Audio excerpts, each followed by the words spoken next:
नमस्कार, मैं नेहा और आप देख रहे हैं उत्तर बंगाल और सिक्किम का नंबर 1 और leading news channel SK live. आपका समय, आपकी खबर। आप सभी देश के विकास के लिए अपना बहुमूल्य वोट अवश्य दें। खबरों में विस्तार से बढ़ने से पहले आइए देखते हैं आज के हेडलाइंस। एक ही दिन में होगी ममता और मोदी की जनसभा। सेंट्रल रिजर्व फोर्स की 2 कंपनी पहुंची अलीपुरद्वार। सिलीगुड़ी आ रहे हैं राज्य के विशेष पुलिस पर्यवेक्षक विवेक दुबे। दूध के कंटेनर में की जा रही थी शराब की तस्करी, 3 गिरफ्तार।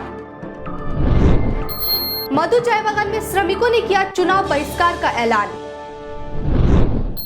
अब बढ़ते हैं खबरें विस्तार से। उत्तर बंगाल में बुधवार को एक ही दिन में होगी ममता और मोदी की जनसभा।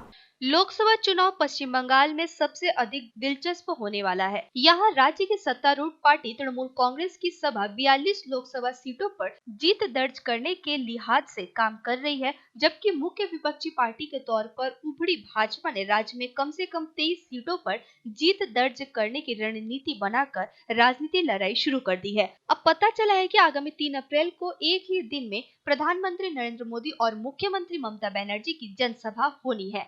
3 अप्रैल को सिलीगुड़ी में प्रधानमंत्री नरेंद्र मोदी की जनसभा होनी है और उसी दिन कूचबिहार जिले के दीनहाटा में शाम के समय मुख्यमंत्री ममता बनर्जी भी जनसभा करेंगी। तृणमूल कांग्रेस की ओर से इस बारे में विज्ञप्ति जारी कर जानकारी दी गई है। बताया गया है कि पहले 4 अप्रैल को मुख्यमंत्री की जनसभा कूचबिहार में होनी थी, लेकिन इससे आगे बढ़ाकर 3 अप्रैल को कर दिया गया है। इस दिन शाम के समय मुख्यमंत्री कूचबिहार के दीनहाटा में जनसभा करेंगी। पार्टी की ओर से जारी बयान में बताया गया है कि 4 अप्रैल को मुख्यमंत्री माथाभांगा में जनसभा करेंगे और वहीं से असम में चुनावी जनसभा को भी संबोधित करने के लिए रवाना हो जाएंगी। आज सिलीगुड़ी आ रहे हैं राज्य के विशेष पुलिस पर्यवेक्षक विवेक दुबे। सर्वदलीय बैठक में विपक्षी पार्टियों ने की सभी बूथों को संवेदनशील घोषित करने की मांग, तृणमूल कांग्रेस ने किया विरोध। राज्य के विशेष पुलिस पर्यवेक्षक विवेक दुबे ने सोमवार को सर्वदलीय बैठक की। इस बैठक में लोकसभा चुनाव के लिए राज्य के विशेष पुलिस पर्यवेक्षक विवेक दुबे के साथ बैठक में राज्य की विपक्षी दलों ने जहां अधिक तादाद में केंद्रीय बलों को तैनात करने और सभी बूथों को संवेदनशील करने की मांग की, वहीं तृणमूल का दावा था कि राज्य में कानून व्यवस्था की स्थिति शांतिपूर्ण है। भाजपा नेता मुकुल राय ने कहा कि राज्य भर में चुनावी आचार संहिता का उल्लंघन किया जा रहा है। डायमंड हावड़ा में तृणमूल की ओर से अवैध रूप से पार्टी कार्यालय बनाए गए हैं। इस संबंध में शिकायत करने पर डीएम व सीपीएम भी लाचारी व्यक्त कर रहे हैं। इधर विशेष पुलिस पर्यवेक्षक विवेक दुबे के मुताबिक बूथों को संवेदनशील घोषित करने से पहले उनकी समीक्षा जरूरी होती है। श्री दुबे ने राजनीतिक दलों के साथ बैठक करने के अलावा पोस्ट ट्रस्ट के गेस्ट हाउस में सीआरपीएफ व बीएसएफ के अधिकारियों के साथ भी मुलाकात की। शाम को श्री दुबे ने विभिन्न जिलों के डीएम व डीईओ के साथ वीडियो कॉन्फ्रेंसिंग के माध्यम से बैठक की। संवाददाताओं को उन्होंने बताया कि कानून व्यवस्था की स्थिति के संबंध में उन्होंने जानकारी ली। श्री दुबे पहले चरण के मतदान के पूर्व स्थिति का जायजा लेने के लिए मंगलवार को सिलीगुड़ी जा रहे हैं। सेंट्रल रिजर्व फोर्स की 2 कंपनियां अलीपुरद्वार पहुंची, विभिन्न इलाकों में किया रूट मार्च।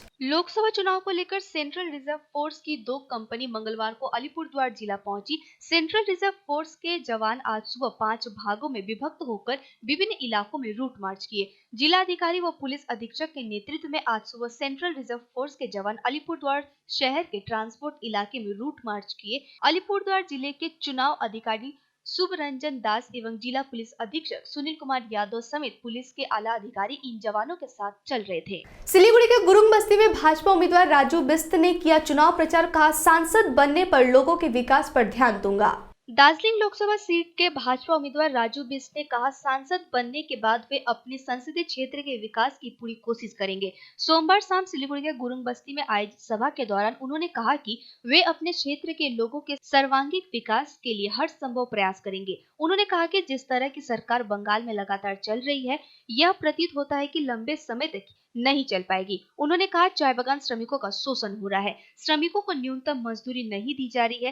केंद्र सरकार के द्वारा बार बार बोले जाने के बावजूद राज्य सरकार इसे लागू नहीं कर रही है। इसके साथ ही उन्होंने केंद्र सरकार की कल्याणकारी योजनाओं को राज्य में लागू नहीं करने का भी आरोप लगाया। उन्होंने कहा, राज्य में विकास नाम की कोई चीज नहीं है। उन्होंने कहा दार्जिलिंग में पिछले 10 सालों में विकास का कुछ भी काम नहीं हुआ है। शिक्षित लोग बेरोजगार बने बैठे हैं। माहेश्वरी महिला मंडल के तरफ से सोमवार को माहेश्वरी सेवा सदन में गणगौर का त्यौहार बड़े ही धूमधाम से मनाया गया। होली के बाद गणगौर का त्यौहार महिलाएं अपने पति के लंबी उम्र और सुख समृद्धि के लिए करती है। इस अवसर पर माहेश्वरी महिला मंडल की महिलाओं के द्वारा रंगारंग कार्यक्रम की भी आयोजन किया गया था। चलिए सुनते हैं इस उपलक्ष्य पर यहाँ की सदस्यों का क्या कहना है। हमारे यहाँ माहेश्वरी महिला मंडल में गणगौर प्रोग्राम रखा गया है, जो होली के बाद आता है। होली के दूसरे दिन स्टार्ट होता है। इसमें सब महिलाएं गणगौर की पूजा करती है, खासकर लड़कियां पूजा करती है। तो उसके बाद जब शादी होती है तो एक साल तक फिर करती है। और वैसे गणगौर का प्रोग्राम बहुत धूमधाम से मनाया जाता है हमारा। दूध के कंटेनर में की जा रही थी शराब की तस्करी। लोकसभा चुनाव के पहले 3 लोगों को एनजीपी थाने की पुलिस ने किया गिरफ्तार। आरोपियों को मंगलवार को जलपाईगुड़ी अदालत में किया गया पेश। दूध के कंटेनर में भारी मात्रा में शराब लेकर जा रहे बिहार के 3 युवकों को एनजीबी पुलिस ने बीती रात फुलवाड़ी से गिरफ्तार किया है। गिरफ्तार तीनों युवक की पहचान बिहार निवासी गुड्डू चौधरी, विकास कुमार एवं ललन कुमार के रूप में की गई है। आज तीनों आरोपियों को जलपाईगुड़ी अदालत में पेश किया गया। मिली जानकारी के अनुसार गुप्त सूचना के आधार पर एनजीबी पुलिस ने सादे वर्दी में फुलवाड़ी में तैनात पुलिस को खुफिया सूचना दी थी कि कई दिनों से दूध की एक खाली गाड़ी को बिहार जाते देखा जा रहा है, जिसके बाद देर रात फुलवाड़ी में गाड़ी को तलाशी के दौरान लगभग 150 लीटर शराब बरामद किया गया। लेते हैं एक छोटा सा ब्रेक। आप बने रहे एसके लाइव के साथ। नमस्कार। पूरे देश के सर्वांगीण विकास एवं एक नए भारत के निर्माण के लिए आप अपना बहुमूल्य वोट जरूर दें। घर तो ऐसे नहीं बनते हैं, सपने लगते हैं। सपने जो रंगों में दिखते हैं, रंग जो दीवारों पे खिलते हैं।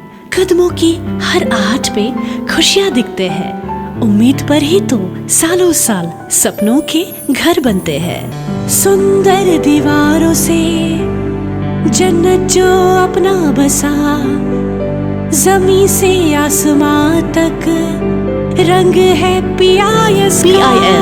Pashupati Infra and Suppliers, exclusive store for premium flooring and wall texture.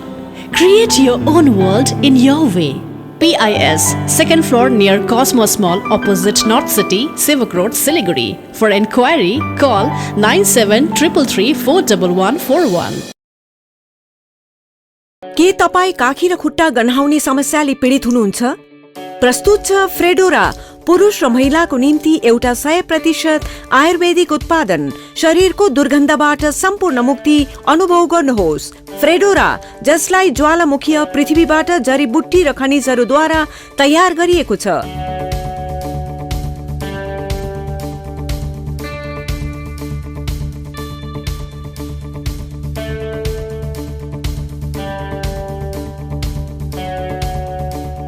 फ्रेडोराले दुर्गन्ध उत्पन्न गर्ने कीटाणुहरूको वृद्धिलाई रोकेर लगातार 24 घण्टाको सुरक्षाको ग्यारेन्टी दिँदछ। दुर्गन्ध मुक्त जीवनको निम्ति हाम्रो साथ दिने मनी ब्याग च्यालेन्ज स्वीकार गर्नुहोस्। फ्रेडोरा अब तपाईको नजिकैको पसलहरूमा उपलब्ध छन्। अझ धेरै जानकारीको निम्ति लगअन गर्नुहोस् fredora.co.in। ब्रेक के बाद खबरें विस्तार से। नागराकट्टा में 8 अप्रैल को मुख्यमंत्री करेंगे चुनावी सभा को संबोधित। सिलीगुड़ी जलपाईगुड़ी विकास प्राधिकरण के चेयरमैन और जिला अध्यक्ष सौरभ चक्रवर्ती ने जानकारी देते हुए बताया कि 8 अप्रैल को मुख्यमंत्री ममता बनर्जी नागराकट्टा में चुनावी सभा को संबोधित करेंगी। उन्होंने बताया कि सभा के लिए सभी तैयारियां अभी से शुरू कर दी गई हैं। तारीख मुख्यमंत्री सभा कथा আছে, 7 তারিখে ময়নাগুড়িতে, 8 তারিখে নাগরাকাটা। সবই সম্ভাব্য, তাই মাঠগুলো আমরা দেখে নিচ্ছি যে সম্ভাব্য জায়গাগুলো আছে, যেটা ফাইনাল হবে সেটা করব। लोकसभा चुनाव के पहले अगर कालचिनी ब्लॉक स्थित मधु चाय बागान नहीं खुला तो बागान श्रमिक इस बार नहीं करेंगे मतदान। मधु चाय बागान स्टूडेंट यूनियन की तरफ से 100 से ज्यादा छात्र छात्राओं ने सोमवार को एक रैली निकाली और बागान खोलने की मांग की। स्टूडेंट यूनियन के सदस्यों ने बताया कि कालचिनी ब्लॉक मधु चाय बागान पिछले 5 वर्षों से बंद है। जब भी चुनाव आता है तो नेता आते हैं, आश्वासन देते हैं कि दुकान खुल जाएगा, लेकिन चुनाव चला जाता है लेकिन बागान नहीं खुलता है। इसलिए हम लोगों ने निर्णय लिया है कि इस बार अगर बागान नहीं खुलता है तो हम लोग मतदान नहीं करेंगे। ना भी ऑफिसर मधुबन चाय बागान में आए, कैंपेनिंग किए, लेकिन एक भी ऐसा कोई कैंप नहीं बिठाया जहां बंद चाय बागान के लिए कंप्लेन कर सके। और दूसरा बात ये सर कि मधुबन चाय बागान में और किसी से उम्मीद नहीं था सर कि आज हम लोग स्टूडेंट यूनियन एक होके सारे सारे श्रमिक को एक करने के उद्देश्य है और रात को करने का प्रोग्राम यही है सर कि आज मधुबन चाय बागान में हम लोग का पब्लिसिटी करने का कोई उद्देश्य नहीं है, क्योंकि हम लोग का मेन उद्देश्य ये है कि बन चाय बागान को खोलना होगा। बस पहले बागान खुले, उसका बाद में हम लोग का जो यूनियन है वो यूनियन वोट देगा और हम लोग कोशिश करेंगे मधु हर श्रमिक को समझाने के लिए और ये वोट को बाइकआउट करने के लिए। नागराकटा ब्लॉक स्थित ग्रासमोर चाय बागान में विद्युत नहीं रहने के कारण स्ट्रीट लाइट के नीचे पड़ने को बाध्य है विद्यार्थी। ग्रासमोर चाय बागान का विद्युत काट दिया गया है। इसके कारण न सिर्फ वहां के स्थानीय निवासियों बल्कि वहां के विद्यार्थियों को भी काफी परेशानियों का सामना करना पड़ रहा है। आने वाले महीने में परीक्षा है, यही कारण है कि वीडियो ऑफिस स्ट्रीट लाइट के नीचे पढ़ते हैं 2 विद्यार्थी। इनमें से एक छात्रा का नाम सोकरसे दास है, जो माल बाजार की सुभाषिनी गर्ल्स स्कूल में पढ़ने वाली 12वीं कक्षा की छात्रा है। दूसरे विद्यार्थी का नाम रिद्धिमान दास है, जो अंग्रेजी माध्यम में 9वीं कक्षा में पढ़ता है। भले ही ग्रासमोर चाय बागान अभी खुला हुआ है, लेकिन यहाँ पर काम नहीं हो रहा है। 3 महीने पहले विद्युत काट दिया गया था। यही कारण है कि स्ट्रीट लाइट के नीचे पढ़ने के लिए विद्यार्थी बाध्य है। ব্যাপারটা হলো আমি নাগরাকাটা গ্রাসমোর টি এস্টেটে থাকি। তো বাগানটা মোটামুটি জানুয়ারি মাসের 14 তারিখ থেকে আমাদের বাগানটা বন্ধ। তো তার জন্য ইলেকট্রিসিটি কেটে দেওয়া হয়েছে। তো এই অবস্থায় বাচ্চাদের হ্যারিকেনের মোমবাতির আলোতে পড়তে খুব অসুবিধে হচ্ছে।